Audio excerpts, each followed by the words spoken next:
Hi guys, welcome back. This is part 5 of our EMF series, and I want to kind of continue on with this universal electric field idea here that I've been kind of presenting to you guys the last several videos.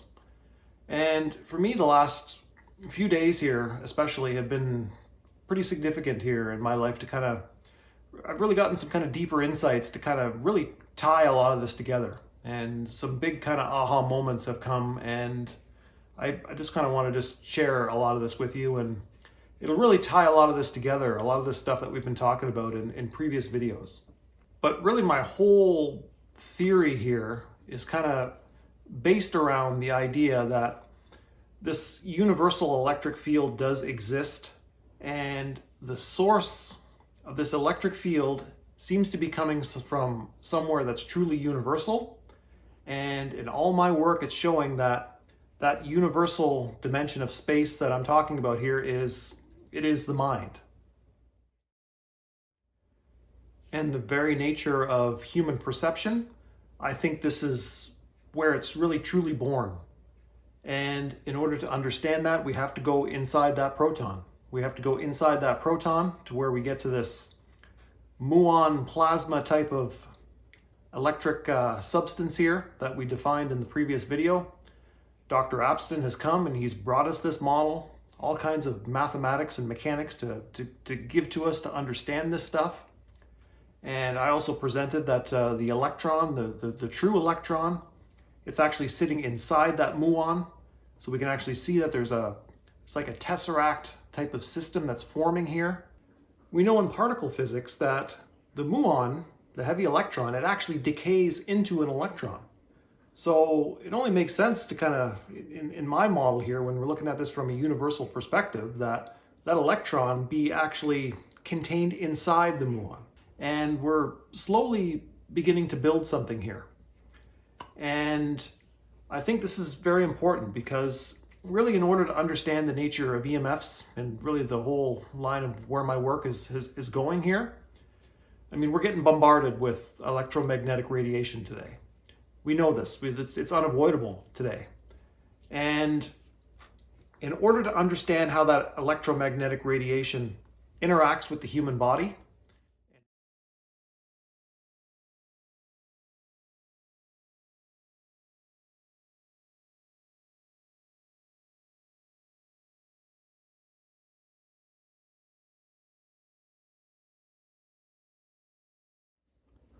now this is why I'm doing another video series in parallel with this one on really the nature of structured water. Because structured water in my model is a representation of, it's really the divine information system within us. And the water network that's made of hydrogen and oxygen, which are all made of protons, there's a direct connection here to this plasma current that I'm talking about. There's a direct connection. And that plasma current, what I'm suggesting as well, is the nature of human perception. So you can kind of see that we're building a link here. And with all of the physical electromagnetic radiation in our environment today, what I think is happening is that is what it's actually interacting with the water network inside of us. And it's disturbing it. It's disturbing it. And remember what I just said about water could very well be this divine information system inside our body. So this is fundamentally why I think there's such a problem here. And I think if we disturb the water network, again, we're disturbing that plasma current that's inside because they're directly connected here. And I think that's the missing link that we haven't been able to see yet. And I really don't think that we can get to a truly accurate understanding of what's going on here with our current understanding of electron theory and believing that there's electrons that are flowing through this physical space here that we exist in. I don't think that's what's truly happening here, guys. I really don't.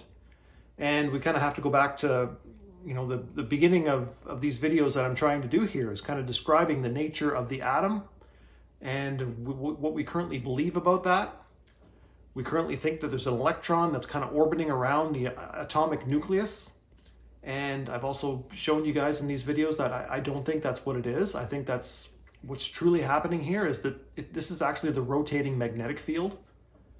And the electron itself is something that's inside the nucleus. We go inside the proton. You can kind of see with these videos what I'm kind of describing to you guys. And what I call it, it's kind of this universal dimension of Akasha. This is this space dimension that I'm talking about. And this space dimension, if we go deeper into this theory, we can actually begin to see how this system becomes naturally electrically grounded to this ether, to this pure, still ether. So we actually have a model that actually gives us an actual way to look at its existence within space.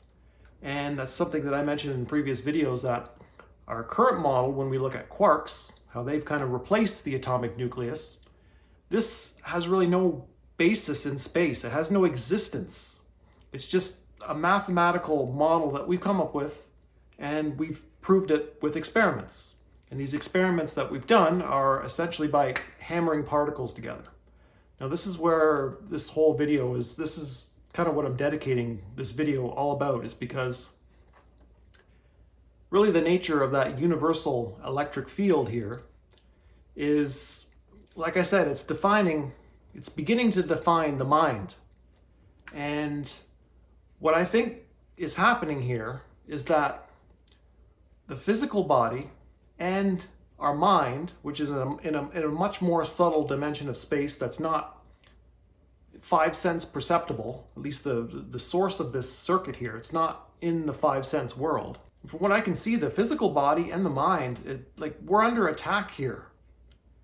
And it's like I think you guys need to seriously pay attention to what I'm saying here.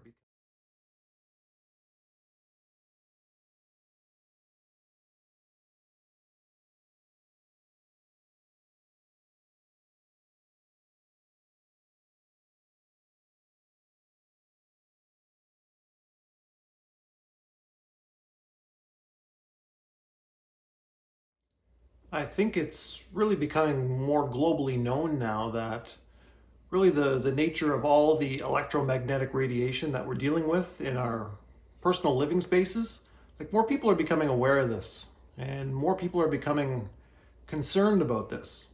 So I've seen my work really starting to take off here within the last little while too, because more people want to know what's going on inside their home, because they feel that this type of electromagnetic radiation is a threat to our physical body. But what I'm suggesting here in this video, which is primarily what this video is dedicated to, is our mind, our spiritual body.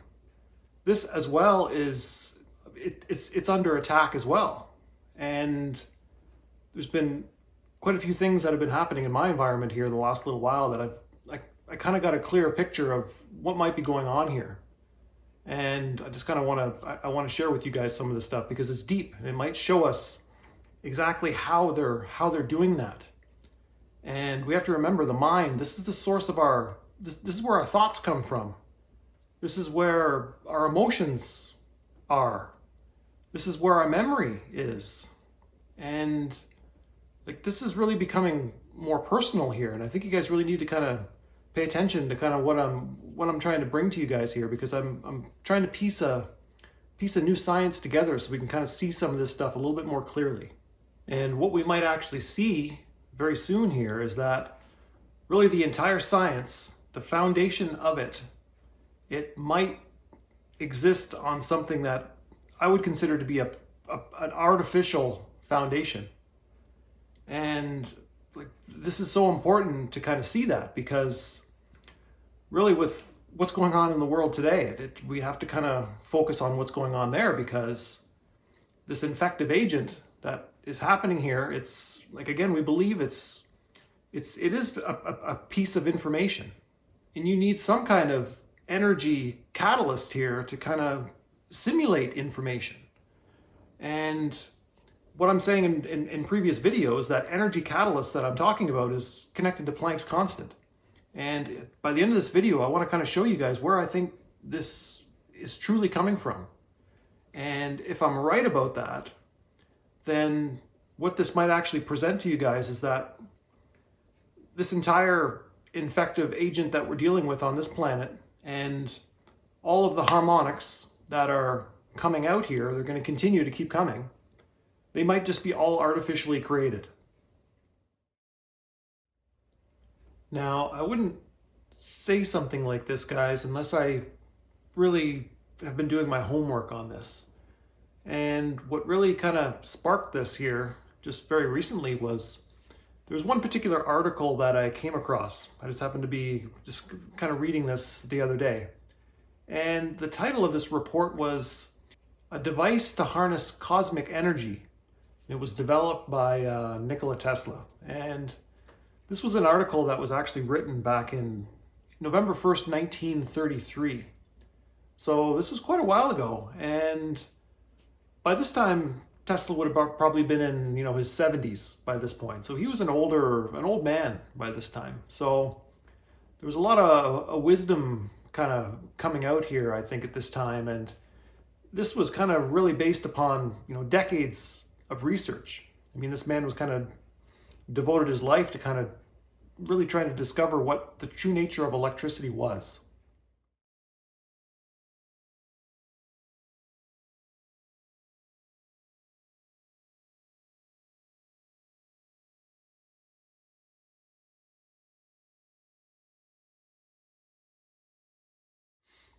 And in his older years, there was an article written about him that he was kind of making some claims here, some big claims. And I came across this and I started looking at this and I'm thinking, cosmic energy, that term there just kind of resonated with me because I started to realize that he's kind of describing the same thing that I am. I mean, I call it the universal electric field, but what Tesla was describing was this cosmic energy, which to me, they're exactly the same thing. So this kind of drew me right in. So I started to read a little bit about this, but there's one particular section on this article that I want to kind of emphasize here, because this is where things kind of really started to kind of fall into place for me. So I'm going to go ahead and just kind of read this section here right now. So in this article, he writes, "My statement of this discovery and invention is the result of nearly a third of a century of scientific toil. Should serve to quiet the absurd report which has got about that I have perfected a portable engine which by extricating atomic energy will drive the largest steamship across the ocean. I have smashed probably trillions of atoms and have definitely determined that they contain no available energy. The theory that they do is a futile dream, but the new cosmic power, the harnessing of the energy of the universe to the machinery of men, is not a dream." Now, when I read that, I just kind of realized that I think what Tesla was really working on was kind of something that I'm starting to see here myself. And again, he calls it cosmic energy. I call it the universal electric field. I think by the end of this video, we're going to see how they're really one and the same. I'm going to try and make my case on that. But it really looks like what he was trying to do was he was trying to find a way to get into that universal divine mind space that I talk about in my work. And he was trying to find a way to, he talked a lot about his method of conversion. So he was trying to take what was going on in this universal world here and try and find a way to really convert that over into the physical world so that we could use it, we could use it as needed. And most of his patents that he worked on over all of these years was to kind of piece this together on really describing the method and the apparatuses on really how to achieve that. And I think that's very interesting because a lot of that patent work, to me, it's just still sitting here as nothing but pure possibility. And that's what I see with almost all the work that he did, at least what he was trying to do. And I think this was this is very interesting because he also talks about the fact, and this is one of the most important parts about this article that I just read, was that he says I've smashed trillions of atoms. So, I mean, it's clear to me that this guy was probably the king of smashing particles together. And he says, in his own words, there's absolutely no available energy in doing that. So I thought that was very interesting because it kind of ties what I've been working on here with the latest videos that I released here about how the most fundamental energy quantity that we've come up with in science, which is Planck's constant, I'm stating that this is nothing but a reactive element. And this here kind of tied it all together for me to realize that what we might be actually doing here is the collisions of particles that's taking place all around the planet right now. This is really the essence on how this Planck unit of quantity just kind of, it's kind of brought into our world here.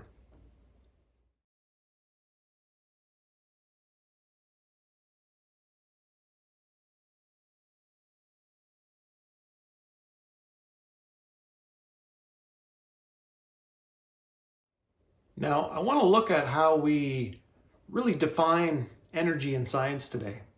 I think we need to kind of go through this because there's a few equations, there's actually 4 of them that I've focused on, and I want to talk about these because what Tesla is saying here is that there's no available energy by smashing particles together. Fair enough. Now, that means we need to really focus on what energy is and where it's truly coming from. So in order to do that, I want to focus on these. Like I said, I have 4 equations that I want to look at, and we're going to break these down. Now, before we do that, we have to really kind of set this up here because we need to kind of look at the model that I'm presenting here, which is going inside that proton.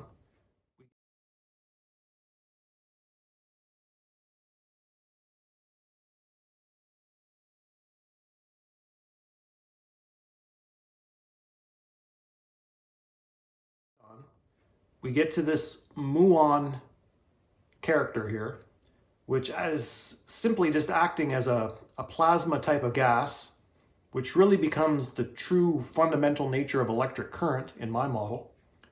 And within that muon, we have the electron inside of it.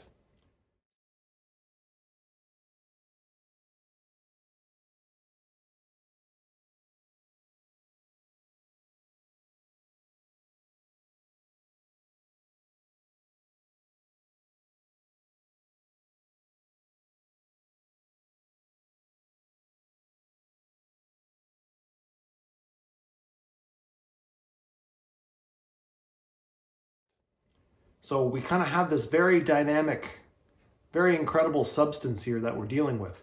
And in my model, this is truly universal. It's omnipresent throughout space. It's just sitting here. It does not move. It doesn't move anywhere. It's just sitting here just as it is. And if we look at this as this muon really being contained within a crystal lattice. Now, I talk about this in my writings. I actually call this what's called a kasha. And it's a hexahedron type of crystal lattice that contains this plasma type substance.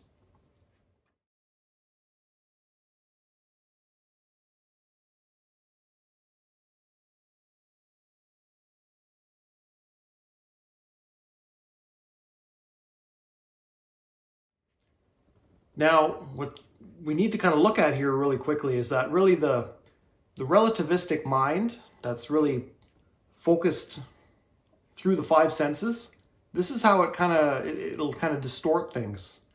Because if we go inside the proton with our 5 senses, you got to imagine we're going inside this proton right to this very tiny dimension of space here.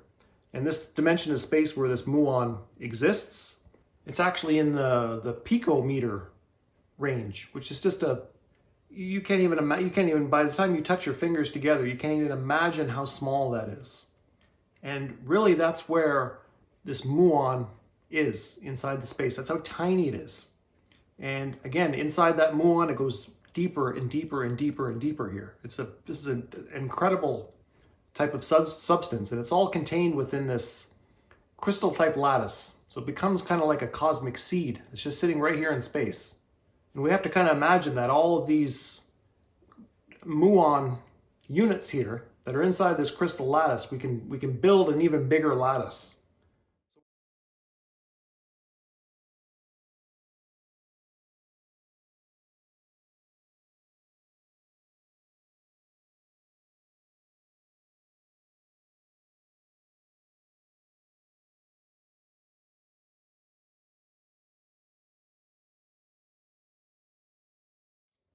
So with our relativistic mind, with our five senses, we'll be looking at that and we'll thinking that each muon that exists in space, they're all separate. Because we could populate the whole space medium with these things. And what we can do is look at them as being separate. And in my personal opinion, I don't think that's accurate at all. I think when we get into this dimension of space, we have to think that this thing's a holistic organism here. It's one organism. Now, I just kind of wanted to just mention that because it's kind of important to kind of see this, because these four equations that I want to look at next, really in my theory, with what I'm seeing here, these are really artificial properties of energy.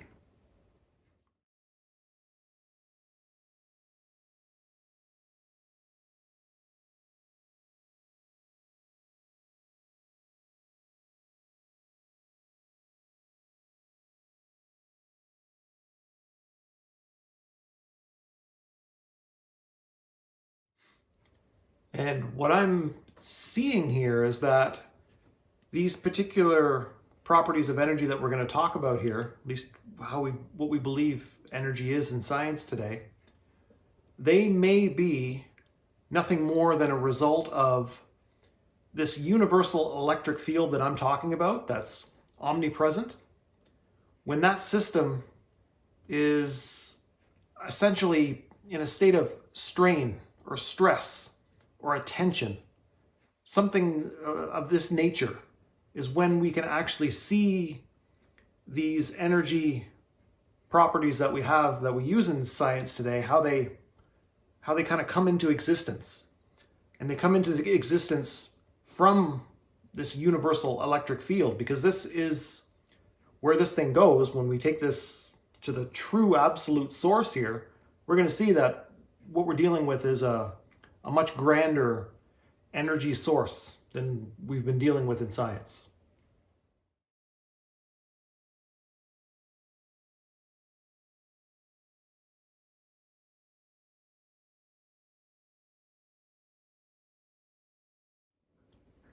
Now, the first equation I wanted to talk about is probably one of the most famous ones that we use today on this planet.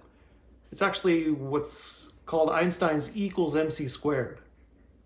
So what this equation is kind of telling us is that energy is essentially equivalent to mass.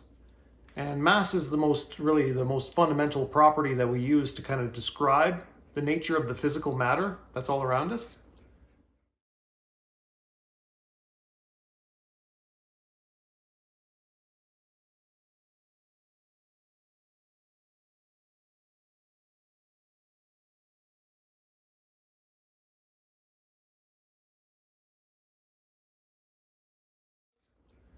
So this one we need to really look at, because if we go back to what Tesla's saying, he's saying that really there's no available energy that we can use that's kind of wrapped up within a particulate form of matter, any type of particle form. There's nothing available there to be able to drive, the machinery that we need to drive here on this planet. That's kind of what he's saying. Now, what I found is that there's actually a completely alternative perspective to E equals mc squared here that I found. And it has everything to do with Aspen's work on this muon, this heavy electron that I'm describing as this plasma type of electric current that's contained within this QON kind of crystal lattice. And this QON crystal lattice is what it populates the entire space medium in an omnipresent type of fashion. So this is a massive change to really our understanding of space in science today.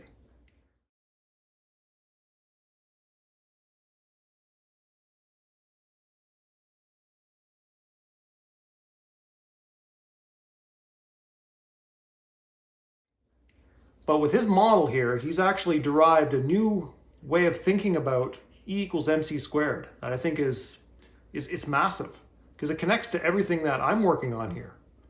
And what he's showing here in his work, and the one book that I've read by him was actually something that's called Physics Unified.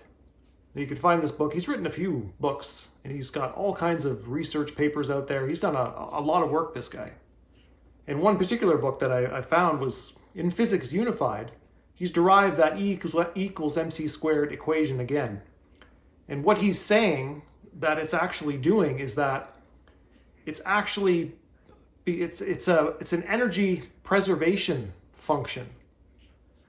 And what it's actually doing is that if we have to look at the true nature of electric field energy again, and we have to look at it from the perspective of one single electron. Now, I know this is quite a bit different than what we would normally look at in the electrical engineering world, because if you look at part 2, we kind of describe the nature of electric current with the electric field. You can see that we're just dealing with a massive bulk of electrons. So we don't really care about one electron in electrical engineering. We don't care at all, and we should. We definitely should. And with Austin's view of E equals mc squared, it's actually an energy preservation function, that it's actually preserving the electric field energy as it's forced to displace a distance across time.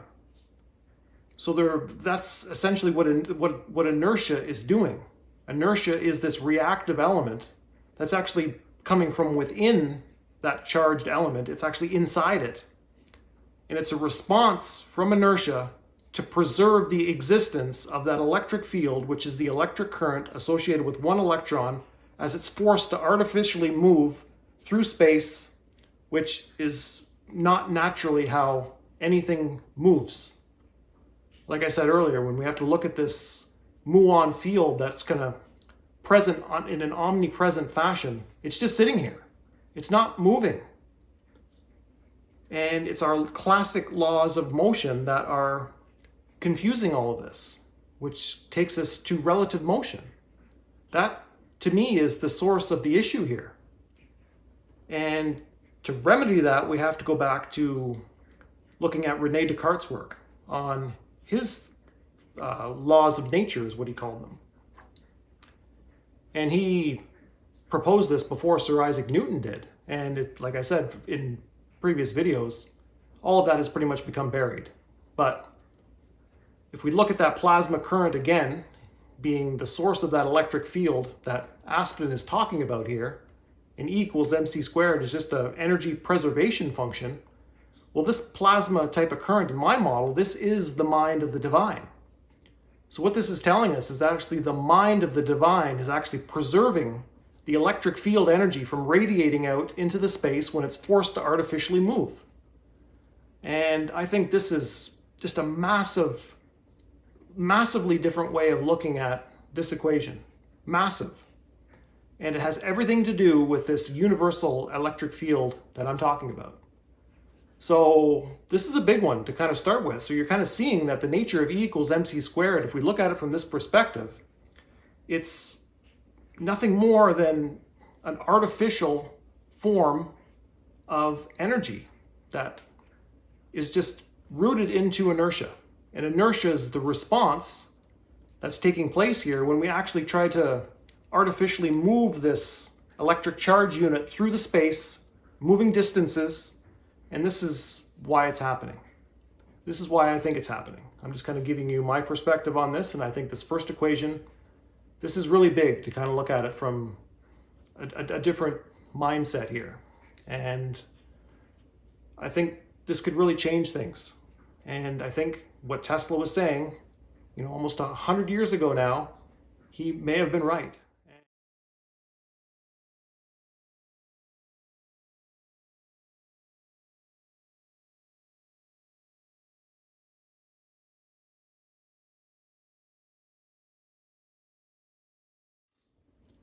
Now, the next equation I wanted to talk about was this one's, we've touched on this one in previous videos here. It's the most fundamental energy, quantum of energy in pretty much all of physics. And it has to do with this Planck's constant again. And you can see here's the formula. It's actually the energy is equal to Planck's constant times the velocity. Now we could sub in the velocity here with the speed of light, for example, here, because really what we're describing is really the nature of a photon. And a photon is what we believe is actually a particle of light in science today. Now, depending on who you talk to, I think, some would have difference of opinions on this, but some believe that there's actually a photon of light flying around the space all around you right now. And this becomes fundamental in how actually this physical reality just kind of presents itself to you. And in my work, really, I look at really the nature of light as being nothing more than just information. And if we consider that, and we look at everything in this physical world, we look at our physical bodies, everything that makes up your physical body, if we look at it as it being nothing more than just information, then we have to ask ourselves, what's organizing this information? Where does that truly come from? And in quantum mechanics, we have a theory about that in our quantum information theories, is that really the wave function is behind this. The wave function is providing that source of organization here for all the information here in our experience. And if we go back to previous videos on this electric field, we talked about that wave function. We also talked about Heisenberg's uncertainty principle, which is really becomes fundamental in this, where we can never really know the wave positions or the wave function's position and its momentum possibilities at the same time. And I kind of broke that down a little bit and kind of took us to a place where we can look at this from a universal perspective. And it actually might truly be the universal electric field behind all this. And in my theory, that's exactly what's happening here. That is the true source of information. And we get to this fourth phase of matter, this plasma type of dielectric current, being really acting as the projection source for this information. So you can see we're kind of building something here, but it's really important to kind of think about really the nature of light that's really built by the electric and magnetic field. We already know this. And really this is what's now becoming more fundamental in really building the experience of the physical world. But what's important in this equation that I see here is that we have Planck's constant again. We don't really truly know where it comes from, because I mentioned in previous videos, in quantum mechanics, we have this wave function to kind of describe the very wave-like nature of our reality. And Planck's constant it's not in that. It's not contained in that. It comes from other means. And with the work that I've done, again, we go back to Einstein's work, where he's talking about, again, this plasma type of electric current that we're defining as the muon, that is omnipresent in space everywhere. Einstein's work is actually showing that Planck's constant, it's contained in there. It comes from that. That's its origins. And I think this is huge. Like, this is big to kind of see truly where this comes from. And this plasma type of electric current, like I said, this muon, represented by this muon, and we actually have the electron inside of the muon. And in my model, this thing goes multiple levels deeper here.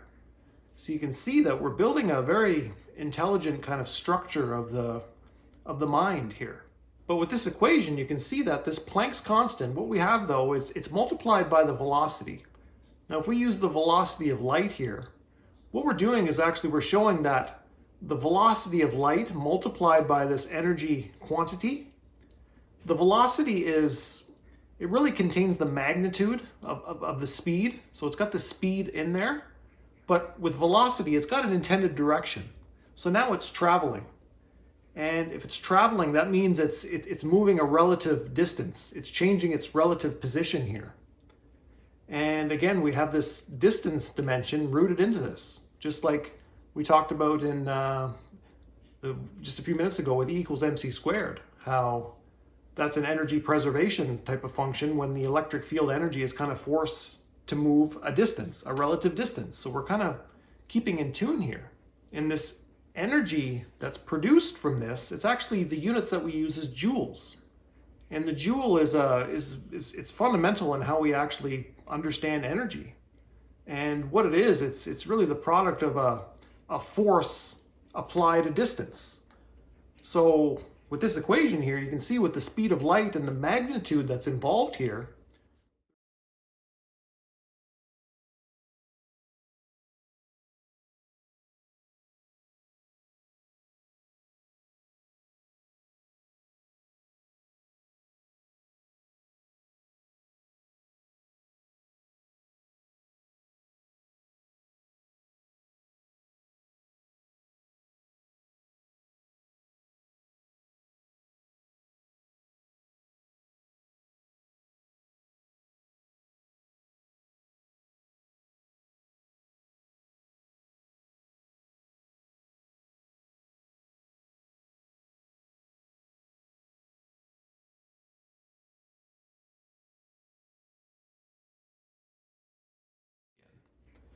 and with Abston's work, again, what he's derived with this, in his Physics Unified, he went back and he's actually derived a new way to kind of think about Planck's law.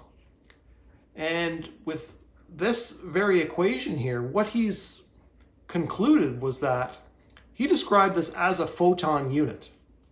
And this photon unit is a collection of these muons that exist in space. It's a collection of them, more of a collective, not just one, but it's actually a collective unit that's formed here.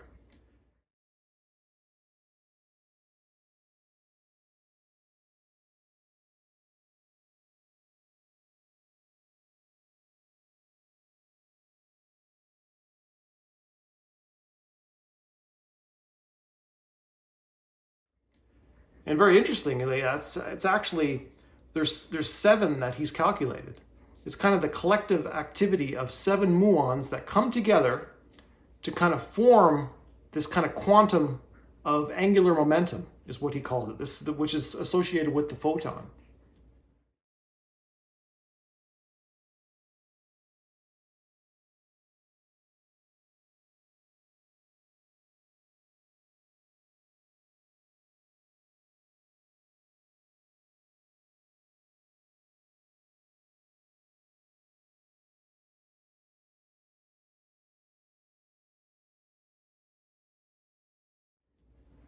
And so he's made that bridge here with the photon unit that we have in quantum mechanics to this plasma type of electric current.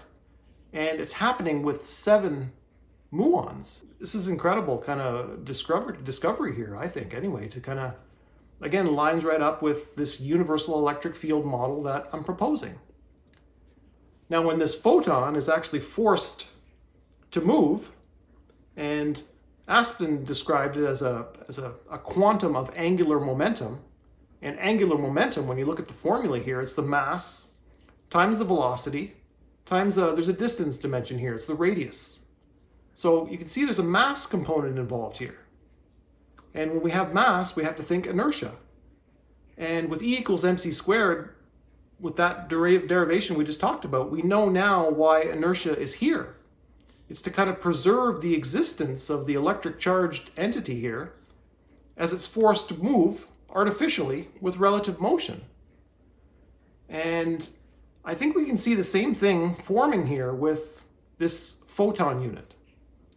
And again, this energy quantity that we have here with the units joules, again, I think we're seeing that this might be nothing more than just an artificial form of energy. So what also Abston describes in his writings is that this collective photon unit that he's describing here, he describes its initial conditions here as really being nothing more than he describes it as a disturbance. It's really a disturbance to this kind of universal, omnipresent space medium that we have here that's filled with all this plasma current activity. He's describing that as a disturbance, and I think that's very interesting. So we're kind of seeing the reactive kind of formation of that disturbance here and how it kind of sets up this photon unit. And I think this is very, very interesting. To kind of lines right up to what I'm saying here, is that we're kind of just disturbing this universal cosmic electric field energy system that's present here. Now the next equation I just wanted to kind of touch on here too is it's related to the speed of light. You can see here that the speed of light, one way that another equation that we have here is that the speed of light is actually equal to the frequency times the wavelength. And what this is doing is just kind of describing a natural resonance condition here, but no matter what frequency we use, and then the wavelength that corresponds to that, we're always going to compute the speed of light, which is a very fascinating equation to think about, because we know the speed of light is universal, and we don't really truly understand its universal nature in science. We only understand it from a relativistic perspective, which is kind of what Einstein thought, and it's really the individual observer's perspective, not something truly universal. So, in my opinion, I think this equation is worth touching on, because I think we can really look at this a different way, because from what I'm seeing in my work, this universal electric field, what it actually is, it is nothing more than just cosmic energy, like what Tesla described. And I would describe it as it's actually cosmic sound. So it's a very, very subtle, incredible kind of sound pattern that's happening omnipresent throughout the entire space. And it's contained, like the universal speed of light is contained in that. So I think we may have a misunderstanding of what really the speed dimension is in physics, because in my opinion, it's connected into sound, and the speed of light is that universal sound vibration that's happening universally. And the wavelength dimension in this, I think, becomes important when we're looking at really the structure of this Akashic mind space, looking at the QAnon on how we contain the muon inside of it. And then we start to form a tesseract system where we can see the electron inside the muon. And we can keep going deeper and deeper. And you can see that the wavelength, or the cell size, like the crystal unit cell size, the distance dimension is important here. So I'm not saying that distance is a useless dimension. By no means that's what I'm saying here. I'm just saying it's not truly fundamental. It's different. But when we're understanding the structure of this crystal medium that I'm kind of proposing to you guys, that distance dimension it's very important. But inside that cell, that's where the vibration is taking place. And it's forming this plasma type of dielectric current here. And the frequency component in this equation is something different now. We really need to understand frequency, because frequency is just simply describing a complete cycle, whatever that is. It doesn't really matter. But in this particular case, with this type of cosmic energy that we're dealing with, we really have to look at this completely different.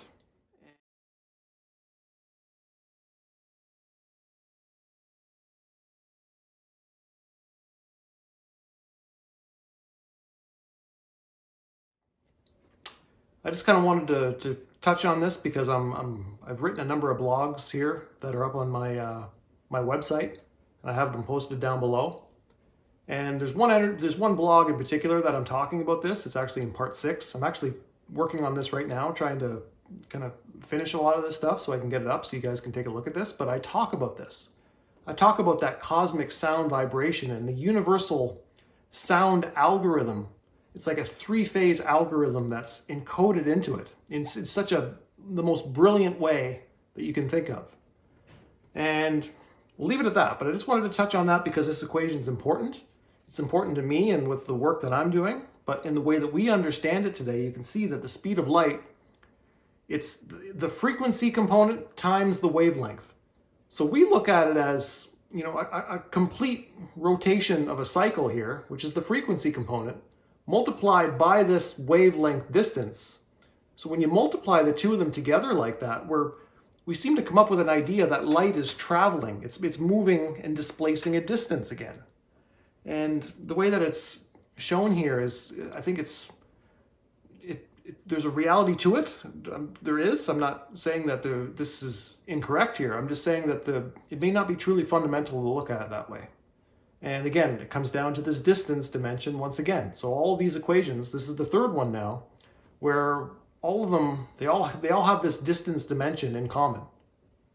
And this distance dimension is associated with our only understanding of energy, which is when we apply a force across a distance, or there's some type of magnitude, some type of scalar component here that's essentially forcing, it's causing movement, it's causing motion and displacing distance.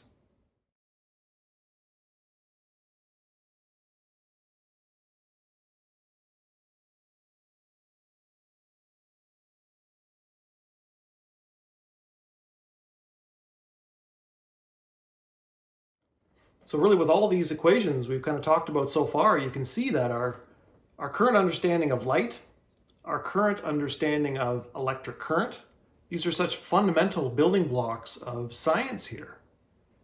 And what we're seeing is that the only way that we truly understand any of them today is when either the electric charge component or that photon unit of angular quantum of angular momentum, whatever way you want to look at it, we seem to looking at it as it's displacing, it's moving distances.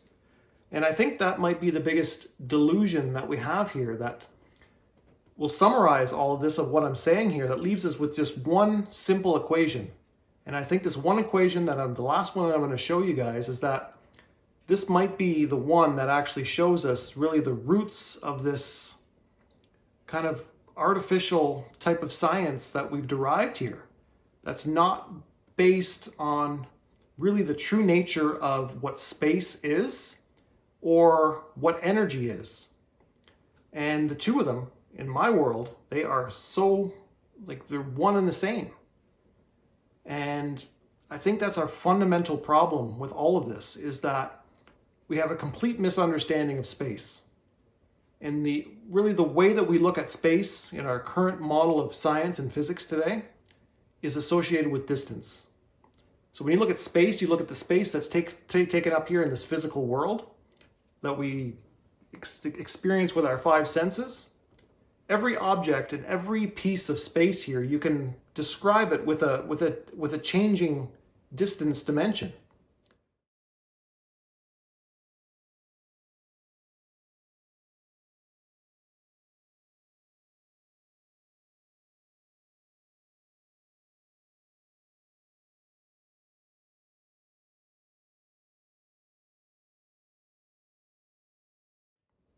Like everything that takes up space here, you can measure it with distances. And it's our five senses that have brought this reality this way. And I'm not saying that's not accurate. I'm not saying that at all. I'm just saying it's not fundamental, because there's a deeper dimension of human perception available to us where I think that distance dimension just dissolves into true unity. And that unity that I'm talking about is the mind. That's where unity is, at least in all the work that I'm doing.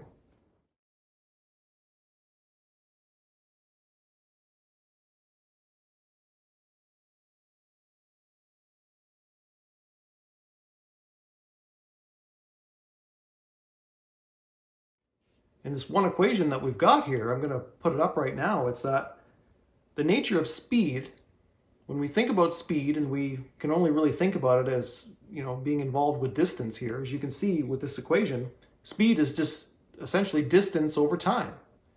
And another way to look at that is that actually speed is actually equal to space over time. And this becomes this may be the most fundamental equations in all of science here that kind of sets up really everything else that we've come to learn in science, especially with our understanding of energy and space and time. I mean, it doesn't get any deeper than this in science with these things I'm talking about. Energy, space, and time. Like, this is the deepest of the deep here. And in my work, I look at space completely different. And I look at the physical world as if it's, distance does become fundamental here. I'm not discrediting that. And I'm also looking at space being more three-dimensional. And I talk about this in my writings. I'm not going to get too much into this. If you're interested in my theories on that, I would highly recommend you go over and read that. In blog number 1, I kind of put this out there. And it gives us a new model to kind of think about these things. The nature of energy. Like, this is so precious. And Tesla was right. There's any type of atomic form, any type of substance of matter. Like, there's no energy available there for what we need to do here on this planet, and to do it in harmony with nature. This is the big thing, not with any type of brute type of manipulative tactics. I'm talking about completely in harmony with nature. There's no such available energy in any type of particulate form of matter. We've got to get to this fifth element here, which is really the nature of space. And to me, this is where all of the energy is. And this is really the background of this cosmic energy type of system that Tesla, I think, was describing. I'm describing it as the universal electric field. But the electric field in my model, you can see it's this plasma type substance. But this plasma type substance, this fourth phase of matter, this has a way that I can see is it becomes electrically grounded up to this primary, this pure dimension of space, which we would call the ether.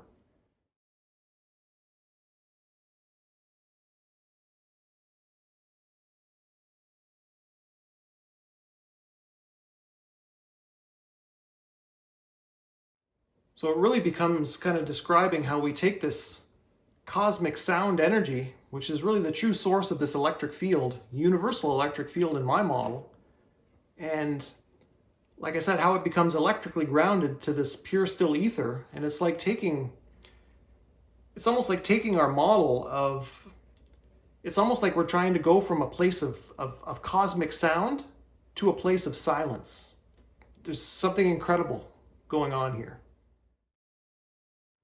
And scientifically, I describe that as really a 0-volt condition when we actually make that grounding connection. It's a perfect 0-volt condition, which now we bring in the true electrical ground back into electrical engineering and all of science as being the most fundamental reference frame that it is. And it becomes the true absolute reference frame. Now, I think it's really important to kind of touch on this too, because when we're looking at really the nature of voltage being something that we could call, something of pure 0-volt potential here, really it's when we actually start to see a potential difference. Like, we need to find a way to describe that event that happens when we actually have a charge difference now, where the 0-volt reference frame starts to, we have a disturbance here. And this disturbance here, really, when you look at the nature of voltage, what voltage is we need two charges. We need one charge and another one that is of a different potential. In order to have a potential difference here, this is how we get voltage. And when you look at that one charge reference to the other charge, the only way we know about voltage today is that there's a distance separation. So you can see we've already talked about this in previous videos. So this is, again, something very important to kind of see where we have this disturbance that happens in space that kind of sets up this electrical potential here that is synonymous with voltage. And the only way we understand voltage today in this world really is from a relativistic perspective. And from my personal perspective, and even I've talked about this in my writings, is that I don't think voltage is fundamental at all. I think it's truly connected into this disturbance. And voltage would be considered to be, like you can consider this to be an energy term in electrical engineering. So it's almost like we can put a fifth equation here. And it really becomes connected to the true nature of electromotive force, which we describe that as really the work divided into the electric charge that we're dealing with. So now we're back to this work property again. And we've talked about this earlier too, that it's just simply a force applied to distance.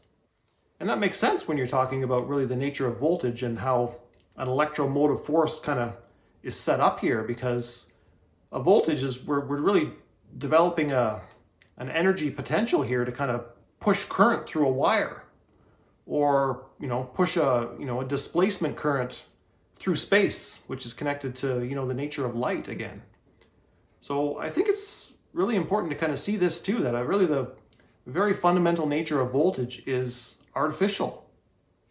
And the true nature to where we need to get to is that place where this cosmic energy system is undisturbed. It's left to run just as it is. And I think we might be able to see that taking place within this fourth phase of matter, this plasma dielectric current that I'm describing here, and how it becomes electrically grounded up to the ether. And this is now where we actually get gravity involved.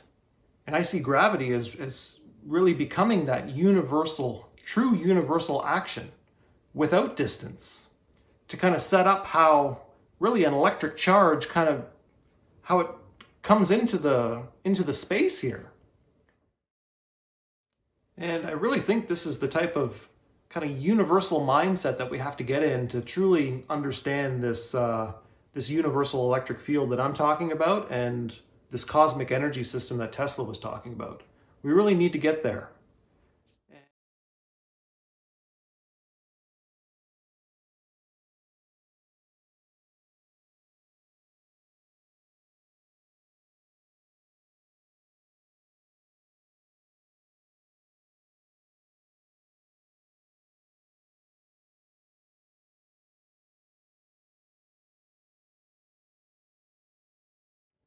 Now, I want to see if we can draw some conclusions on what we've talked about in this video, because we're hitting some heavy stuff again. And I think we've come to the possibility, at least, that really the ground roots of our science today, if we look at it from the perspective of energy and space, kind of showing you some new perspectives here that kind of show that maybe our understanding of these two things might ride on a foundation that's purely artificial. And energy and space, I mean, these are the most fundamental things to understand here. And our understanding of space being synonymous with distance, I think personally that might be the true illusion that we have here. And it's not time, like Einstein has taught us. I think we have that backwards. And if we go back to what Tesla was trying to tell us back in 1933, that there's no available energy involved in slamming particles together. There's no available energy there. So then what are we actually moving towards here? If we look at, the grandest scientific theory that we have on this planet today, which is really our standard model of particle physics. I've talked about this many times. And this has all been validated by slamming particles together. This is how we know of all these different particles in this standard model. So to me, what I'm seeing here, if this is our method forward on trying to build the best understanding of this world by slamming particles together, all we're doing is just creating a nothing but an artificial information-based world here. Our particle accelerators like CERN, they're simply just artificial information generators here. And they don't produce anything, they don't produce true energy. They in my work, I'm seeing that they can actually produce this Planck's constant when we start slamming particles towards this plasma type of gas that I'm talking about, which is contained within the muon. And we have this muon detector at CERN.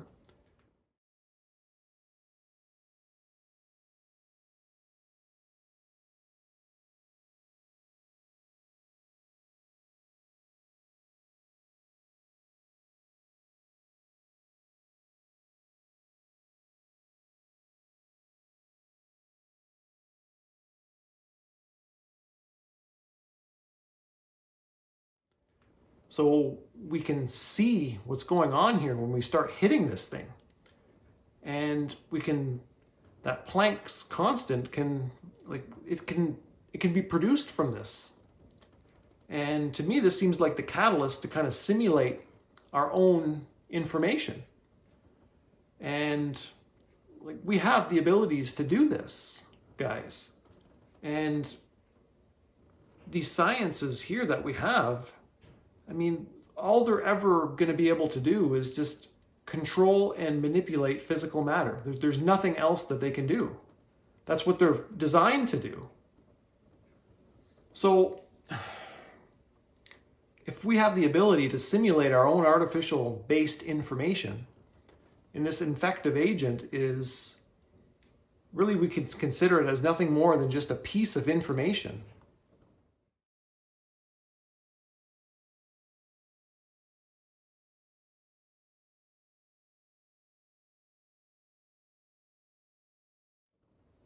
Then we 100% have the abilities to simulate this infective agent that's plaguing this planet right now and all the harmonics that are being produced after it. We 100% have the abilities to simulate that stream of information. Because if we look at that muon character again, and we consider that as being the true source of the electric field in my model, and we go back to other previous videos that I've done, is that the electric field is the nuclear genome. So, this information that's being simulated here is being done inside the nuclear genome. That's where the information is coming from. Because in my model, that plasma type of current here that I'm talking about, that is the source of information. It's contained in it.